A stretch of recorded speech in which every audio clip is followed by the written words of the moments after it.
안녕하세요, 잡슈광입니다. 한국이 드디어 무기 수출이 수입보다 많아지는 역전 현상이 일어났습니다. 방위 산업이 이제는 경제적으로도 큰 효자가 된 건데요. 즉 미국 등 주요 수출국들과 견줄 만큼 한국이 첨단 무기체계 생산이 가능할 정도로 괄목할 만한 성장을 한 것으로 해석됩니다. 실제로 감염병으로 인해 각국이 방위비를 가장 먼저 삭감하는 상황에서도 한국은 올해 5조 5천억 원의 무기 수출 성과를 올리면서 처음으로 수입을 앞지르는 성과를 거뒀습니다. 그리고 UAE의 천궁2, 호주의 K9 수출까지 더해지면 향후 나올 통계에서는 무기 수출 실적이 대폭 증가할 예정이라 앞으로의 행보가 더욱더 기대되고 있는데요.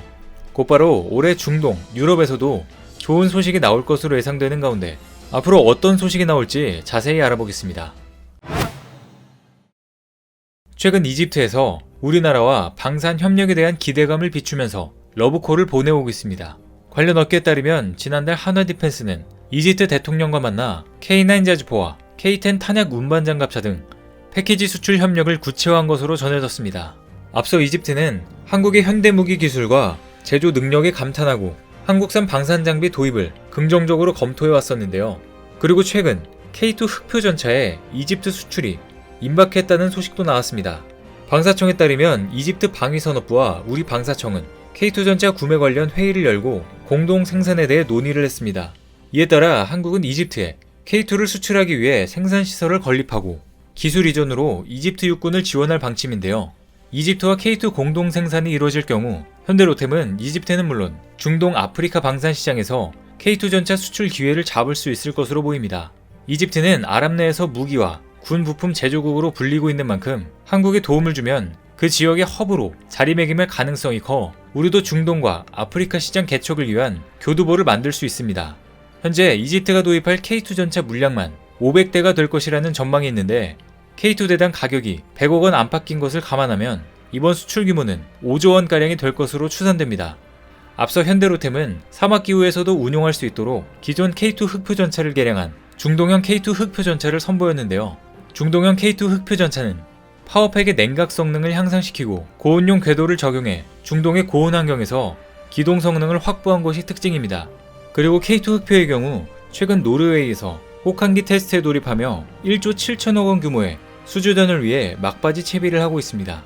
방산업계에 따르면 현대로템의 노르웨이 수출 사양 K2 에노가 최근 현지 겨울 시험을 받기 위해 노르웨이에 도착했습니다. 공개한 영상을 보면 K2 에노가 주포를 뒤로 한 채 차량 운반선에서 내려오는 모습을 볼 수 있는데요.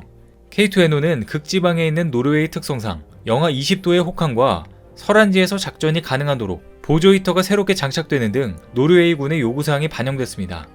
그리고 기존 K2 전차를 기반으로 하되 방어력을 강화하기 위해 전차로 날아오는 대전차 미사일 등 투사체를 요격하는 능동 파괴체계 트로피도 적용했습니다. 현지 요구사항에 따라 무인 사격이 가능한 12.7mm 원격 조종 무기를 장착하며 니즈도 충족시켰습니다. 노르웨이는 현재 보유 중인 전차 레오파드의 노후화에 따라 업그레이드 사업을 추진하고 있는데요. 사업 금액은 130억 크론에 우리 돈으로 약 1조 7천억 원 규모에 달합니다. 그리고 기존 전차 수명기한이 도래하는 2025년부터는 새 전차가 필요한 상황인데요. 때문에 지난해 노르웨이 군 당국은 최종 후보군인 현대로템과 독일의 레오파드2 A7이 제출한 입찰 제한 요청서를 검토하고 동계 테스트에 나서기로 결정했습니다. 이를 토대로 최종 업체를 선정하고 이르면 2025년까지 노르웨이 육군에 배치한다는 목표로 현재로선 현대로템의 압승이 예상됩니다. 그동안 현대로템은 현지 협력사 선정을 위해 노르웨이 기업을 직접 방문하는 등 전차 사업 수주를 위해 밀착 영업에 나섰습니다. 또한 노르웨이 산업기관을 대상으로 K2 탱크 투어를 실시하며 K2 전차를 어필하는 데 총력을 기울였습니다. 여기에 더해 수주전 우위를 점하기 위한 히든카드도 꺼내들었습니다. 노르웨이에 기술 이전을 통한 현지 조립을 제시하면서 새로운 전차 건설을 제안한 겁니다. 현대로템이 제안한 방식은 파워트레인과 캐논 파이프가 장착된 뼈대를 생산해 노르웨이에 배송하고 현대로템 제작 선체에 타워와 결합하는 것입니다. 그리고 시스템 통합과 최종 조립은 노르웨이 생산 라인에서 진행되는 방식입니다. 노르웨이에 제안한 K2 에노가 최신 기술이 대거 집약된 차세대 전체의 대표 주자로 꼽히는 만큼 좋은 소식이 들려올 것으로 보이는데요. 뿐만 아니라 K2 전차의 국내 4차 양산에도 국산 파워팩이 들어갈지의 여부도 관심이 쏠리고 있습니다. K2 전차 파워팩은 3차 양산까지 엔진은 국산, 변속기는 독일제였지만 4차부터는 변속기까지 국선화를 실현 가능할 것이란 전망도 나오고 있기 때문입니다. 이렇게 한국의 K2 흑표가 굉장히 잘 나가자 북한에서도 K2에 맞대응하겠다며 신형 전차 개발에 나섰습니다. 하지만 한국에게는 상대가 되지 않을 것으로 보이는데요. 안보전략연구센터에 따르면 북한의 신형 전차는 미국의 M1 에이브럼스 전차나 영국의 챌린저2와 같은 3세대급 이상의 전차와 외형면에서는 상당히 유사한 것으로 알려졌습니다. 또 러시아 T-14 아르마타 전차에 탑재된 것과 유사한 형태의 능동방어 체계가 탑재되어 있으며 불세3로 추정되는 신형 대전차 미사일을 포탑 우측에 탑재한 것으로 전해졌습니다. 하지만 전차의 성능은 여전히 베일에 쌓여 있어 빛 좋은 개살구일 가능성이 큰데요. 그렇다면 한국 K2 흑표 전차와 북한의 신형 전차가 맞붙는다면 어떻게 될까요?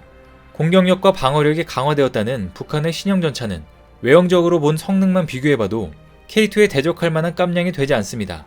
우선 북한의 신형 전차는 전차 높이는 낮아지고 앞뒤 길이는 크게 늘어났는데 생존율을 높이기 위한 해외 전차들의 기술을 뒤늦게 반영한 것입니다. 실제로 이러한 설계 방식은 우리는 물론 미국뿐 아니라 러시아, 중국 모두 채택하고 있는 기술입니다. 또 북한의 신형 전차는 K2에 있는 3.5세대 전차 핵심 기술 능동 방어 체계가 있는 것으로 확인됐는데요. 하지만 적용한 지 얼마 되지 않은 만큼 실제 3.5세대 전차와 동급으로 보는 것은 성급한 평가라는 것이 전문가들의 지배적인 의견입니다. 그리고 북한의 신형 전차는 44톤인 기존 전차인 선군호보다 훨씬 길어진 차체와 각종 장비 때문에 무게가 50톤 전후일 것으로 추정되는데요. 이런 중량을 고속으로 기동시키려면 최소 1200마력의 힘이 필요합니다. 평소 800마력 이하의 저출력 엔진을 주로 사용하던 북한이 미국 등 극소수 국가만 보유한 고출력 엔진 기술을 갖고 있을 리가 없습니다. 그리고 더 어려운 기술인 변속기를 개발했을 가능성은 거의 제로에 가깝습니다. 그래서 북한은 선군호보다 높은 방어 능력을 확보한 대신 선군호의 최고 속도인 시속 60km보다 더 느릴 것이라는 추정이 나오게 되는데요. 때문에 최대 시속이 70km에 이르는 K2와 기동성과 모든 면으로 종합해봤을 때 K2와 대결하면 바로 완패한다는 결론이 나오게 됩니다. 게다가 우리는 K2뿐만 아니라 기존 K계열 전차 창정비와 성능 개량까지 착착 진행되면서 우리 군전력이 한층 더 강화될 전망인데요. 이번에는 K1 베이스로 K1A1에서 K1A2로 K1E1에서 K1E2로 업그레이드 계획에 따라 개량이 진행되고 있습니다. 더불어 K1, K1A1 전차와 K1 군안 교량 전차를 대상으로 창정비 사업도 진행되고 있어 정비 작업을 마치면 거의 신차급의 성능을 확보할 것으로 보입니다. 뿐만 아니라 최근 한화 시스템이 열상장치가 고도화된 K1E1 전차 포수 조준경 개발에 나서기로 하면서 K계열 전차 성능이 더 업그레이드될 전망입니다. 열상장치는 야간에 표적이 방사하는 적외선을 감지해 전기적 신호로 전환한 후 전시기로 관측하는 장비로 야간의 목표물을 조준하고 사격을 지원하는 중요한 장치입니다. 한화 시스템은 이번 체계 개발을 통해 글로벌 최신형 전차와 동급인 K2 전차 수준의 포수 조준경을 장착해 성능 향상과 운용 효율성을 강화할 방침입니다. 전세계 무기시장에서 베스트셀러로 떠오른 한국의 무기체계 발전과 신기술 개발이 앞으로 어느 수준까지 업그레이드 될지 관심있게 지켜보겠습니다. 오늘 준비한 소식은 여기까지입니다. 댓글을 통한 여러분들의 많은 의견 기다리겠습니다. 많은 분들의 생각이 모였을 때 진정 가치 있는 지식이 완성될 것입니다. 시청해주셔서 감사합니다.